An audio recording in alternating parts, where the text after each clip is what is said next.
Welcome back to Electronics. This video is about transistor biasing. In this, I have discussed about what is a transistor and how are they classified. Also, I have explained briefly about bipolar junction transistor and its biasing examples. So do subscribe and hit the bell icon so that you will be updated with my new videos. Now let's get into the video. Transistor biasing. What is a transistor? Usually, a transistor is a three-terminal semiconductor device that regulates current or voltage flow and acts as a switch or gate for signals. These transistors can both conduct and insulate. Also, they can act as a switch and an amplifier. Transistors have a very long life and smaller in size and can operate on lower voltage supplies for greater safety and require no filament current. It is the fundamental building block of modern electronic devices and found everywhere in modern electronic systems. So they are classified as bipolar junction transistors and field effect transistors. These FETs have been discussed very briefly in the previous video. Now let us see bipolar junction transistors and its biasing. What is a BJT? A BJT has three terminals connected to three doped semiconductor regions. It comes with two types, one is PNP and the other is NPN. PNP transistor consists a layer of N-doped semiconductor between two types of P-doped material. The base current entering the collector is amplified at its output. That is, a PNP transistor is on when its base is pulled low relative to the emitter. The arrow of the PNP transistor symbols the direction of current flow when the device is in forwarding active mode. When it comes to the NPN, the NPN transistor is on when its base is pulled low relative to the emitter. When the transistor is in on state, the current flow is in between the collector and the emitter of the transistor. Based on the minority carriers in the p-type region, the electrons moving from emitter to collector allows the greater current and faster operation. Because of this reason, most bipolar transistors used today are NPN. Now, let us see what is transistor biasing. Usually, biasing is the process of providing DC voltage which helps in the functioning of the circuit. So, a transistor is based in order to make the emitter-based junction forward biased and collector-based junction reverse biased so that it maintains an active region to work as an amplifier. So now, transistor biasing is the process of setting a transistor's DC operating voltage or current conditions to the correct level so that any AC input signal can be amplified correctly by the transistor. Normally, the steady state operation of a transistor depends a great deal on its base current, collector voltage, and collector current values. So therefore, if the transistor is to operate correctly as a linear amplifier, it must be properly biased around its operating point. Establishing the correct operating point requires the selection of biased resistors and load resistors to provide the appropriate input current and collector voltage conditions. So, the correct biasing point for a bipolar transistor, either it may be NPN or PNP, generally lies somewhere between the two extremes of operation, that is, either fully on or fully off along its DC load line. This central operating point is called quiescent operating point or Q point in short. So now, how do we set this Q point biasing of a transistor is, the correct biasing of the transistor is achieved using a process commonly known as base bias. But before we start discussing about the possible different transistor biasing arrangements, let's see a basic single transistor circuit along with its voltages and currents as shown here. This is the collector region. This is the collector resistance, while this is the collector current, and base region and the emitter region, along with their voltages and currents are mentioned here. So, base bias networks can be used for common base, common collector or common emitter transistor configurations. Here, we'll look at the different biasing arrangements available for a common emitter amplifier. Now when comes to the base biasing, one of the most frequently used biasing circuits for a transistor circuit is with the self biasing of the emitter bias circuit, where one or more biasing resistors are used to set up the initial DC values for the three transistor currents, that is IB, IC and IE. The two most common forms of bipolar transistor biasing are beta dependent and beta independent. Transistor bias voltages are largely dependent on beta, so the biasing setup for one transistor may not be necessarily same for another transistor, as their beta values may be different. So transistor biasing can be achieved either by using a single feedback resistor or by using a simple voltage divider network to provide the required biasing voltage.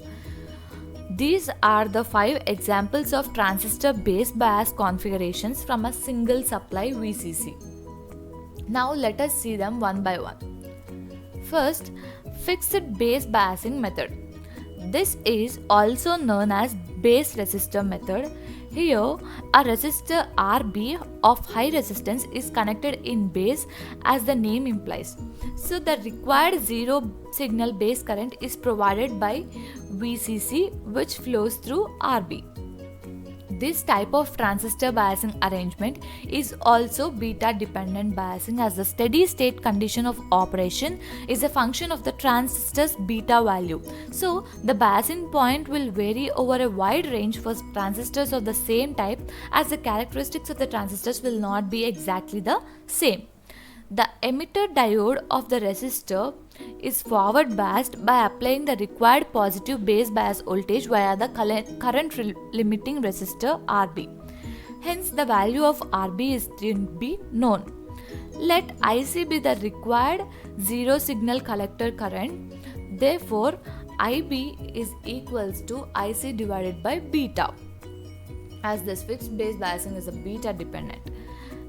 Considering the closed circuit from VCC, base and emitter, now while applying the KVL law, that is Kirchhoff's voltage law, we get VCC is equals to IB into RB plus VBE, that is the base emitter voltage.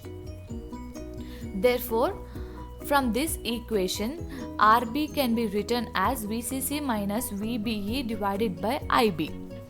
Here, VBE is very much lesser when compared to VCE. We know that VCC is fixed known quantity and IB is chosen at some suitable value.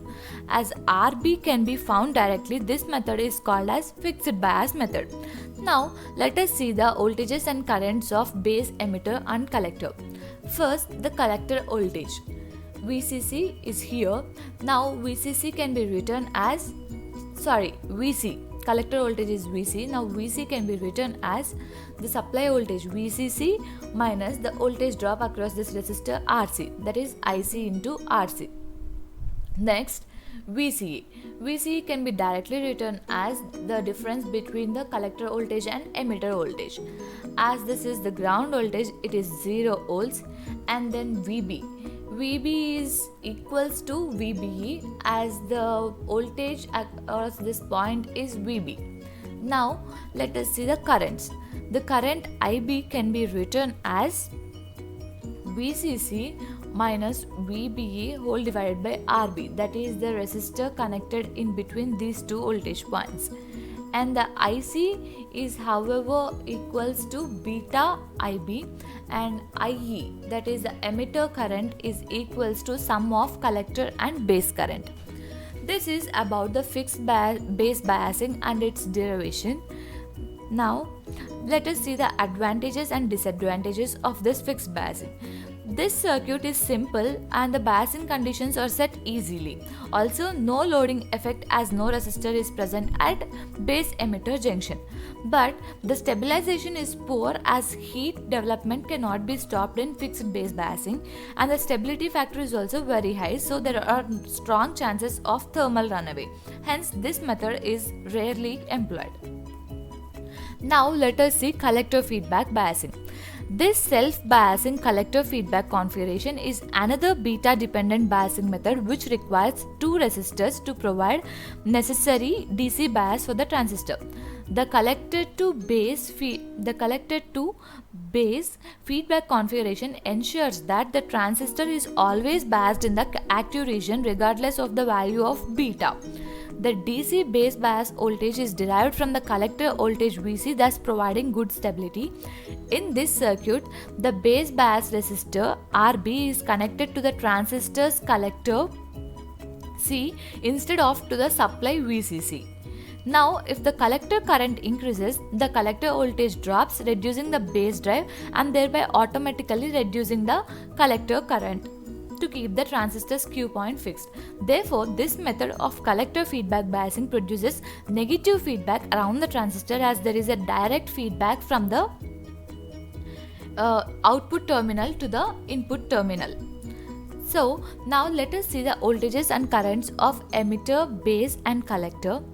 Here, the VCC, that is the collector voltage at this point, can be given as the total supply voltage VCC minus RC into IC plus IB, as the current flowing here is IC plus IB. Now VE, that is emitter voltage, will be 0 volts as it is grounded, and VBE equals to VB, as it is VB here at this point. Now the base current IB will be given as VC minus VB divided by RB, as the resistor connected between 2 points is RB. And now IC is equals to beta IB, and IE is however the sum of IC and IB. As the base current will be low, it will be approximately equals to collector current. Now let us see the dual feedback transistor biasing. Adding an additional resistor to the base bias network, that is the previous configuration, improves stability even more with respect to variations in beta by increasing the current flowing through the base biasing resistors. The current flowing through RB1 is generally set at a value equals to 10% of collector current. Obviously, it must be greater than the base current required for the minimum value of beta. One of the advantages of this type of cell biasing configuration is that the two resistors provided here provide both automatic biasing and feedback at the same time. Now let us see the voltages and currents of base, emitter and collector. The VC, that is the collector voltage, will be VCC minus RC into sum of IC plus IRB1, resistor RB1. And VE, emitter voltage, will be 0, and VB is equals to VBE, that is base emitter voltage. Now the current at RB2 will be given by VB divided by RB2, and the current at RB1 will be given as IB plus IRB2, or it can also be written as VC minus VB divided by RB1. Now IC is equals to beta IB, and IE is the sum of the collector and base current IB. Now let us see transistor biasing with emitter feedback. This type of transistor biasing configuration, often called self-emitter biasing, it uses both emitter and base collector feedback to utilize the collector current even further. So this is because the resistors RB1 and RB1 and RE, as well as the base emitter junction of the transistor, are all effectively connected in series with the supply voltage VCC. So the downside of this emitter feedback configuration is that it reduces the output gain due to the base resistor connection. The collector voltage determines the current flowing through the feedback resistor RB1, producing what is called degenerative feedback. The current flowing from the emitter IE, that is the combination of IC plus IB, causes a voltage drop to appear across RE in such a direction that it reverse biases the base emitter junction. So if the emitter current increases due to an increase in the collector current, voltage drop IRE also increases. Since the polarity of this voltage reverse biases the base emitter junction, IB automatically decrease. Generally, resistor values are set so that the voltage drop across the emitter resistor RE is approximately 10% of VCC, and the current flowing through the resistor RB1 is 10% of the collector current IC. Thus, this type of transistor biasing configuration works best at relatively low power supply voltages. Now, let us see the voltages and currents of base emitter and collector. First, VC, the voltage, collector voltage will be given as VCC minus RC into the sum of IC plus IRB1. Then VE, emitter voltage, VE is equals to IE RE or VB minus VBE. Next, VCE, that is the collector emitter voltage, will be given as VC minus VE. Next, the base voltage VB at this point can be given as VBE plus VE, as the voltage from here will be divided into VBE and VE. It is the sum of VBE and VE. Now let us see the currents. The current at the resistor RB2 will be given by VB divided by RB2, that is a resistance, and IRB1, that is the current at resistor RB1 will be the sum of IB and IRB2, as it is divided into, from here the current IRB1 will be divided into IB and IB2. It can also be written as VC minus VB divided by RB1. Next, IC will be beta IB and IE will be the sum of the collector and base voltages. Next, let us see the voltage divider transistor biasing. Here, the common emitter transistor configuration is biased using a voltage divider network to increase stability. The name of this biasing configuration comes from the fact that two resistors RB1 and RB2 form a voltage or potential divider network across the supply, with the center point connected to the transistor's base terminal as shown here. This voltage divider biasing configuration is the most widely used transistor biasing method, and the emitter diode of the transistor is forward biased with the voltage value developed across the resistor RB2. Also, voltage divider network biasing makes the transistor circuit independent of changes in beta, as the biasing voltages set at the transistor's base, emitter and collector terminals are not dependent on external circuit values. To calculate the voltage developed across the resistor RB2 and therefore the voltage applied to the base terminal, we simply use the voltage divider formula for resistors in series.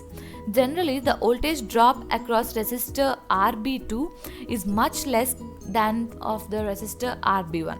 Clearly, the transistor's base voltage VB with respect to ground will be equal to the voltage RB2. So, the amount of biasing current flowing through resistor RB2 is generally set to 10 times the value of the required base current IB, so that it is sufficiently high enough to have no effect on voltage divider current or changes in beta. The main goal of this transistor biasing is to establish a known quiescent operating point or Q point for the bipolar transistor to work efficiently and produce an undistorted output signal.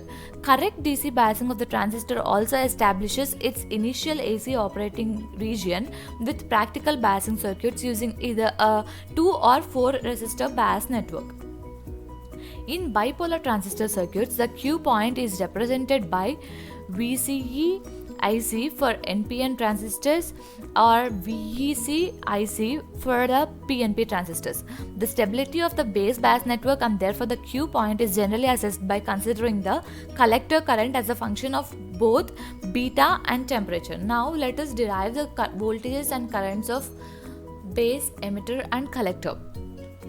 Here the collector voltage at this point is VCC minus ICRC or VE plus VCE, as the voltage from here will be divided into VE and VCE. Now let us see the emitter voltage VE. That will be IE and RE, that is the emitter resistor into emitter current. Also, it is the difference of base voltage and the base emitter voltage. Now VCE, that is the collector emitter voltage, will be the difference between the collector voltage and emitter voltage. Also, it can be written as VCC minus ICRC plus IERE. that is the emitter region resistance and current, along with the collector region resistance and current. Now VB, that is the base voltage, will be the sum of VBE and VE. As it is divided from here, VB will be divided into VBE and VE. It is the sum of VBE and VE. Also, it is equals to the voltage across this RB2 resistor. So now using voltage division rule, it can be also written as voltage division rule is the resistor where we are finding should be in the numerator, and the total sum of the resistors should be the denominator, and the total supply voltage should be multiplied with that. So based on this voltage division rule, it is written as RB2, that is the resistor where we are finding RB2, divided by RB1 plus RB2 into VCC, that is the supply voltage. Now the current across this RB2 resistor will be VB divided by the resistance, that is RB2, and the current across the resistor RB1 will be given as it is coming from here and divided into IB and IB2. It can be written as the sum of IB and IB2. Also it can be written as VCC minus VB divided by RB1, that is the resistor connected between them.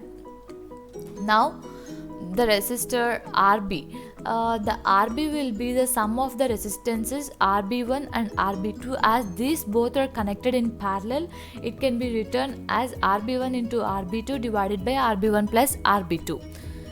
Now the base current will be given as VB minus VBE divided by RB plus 1 plus beta RE. This is a beta dependent, and IC will be however beta into IB, and the emitter current will be sum of collector and base current, or it can also be written as VE divided by RE, that is the emitter voltage and the emitter resistance.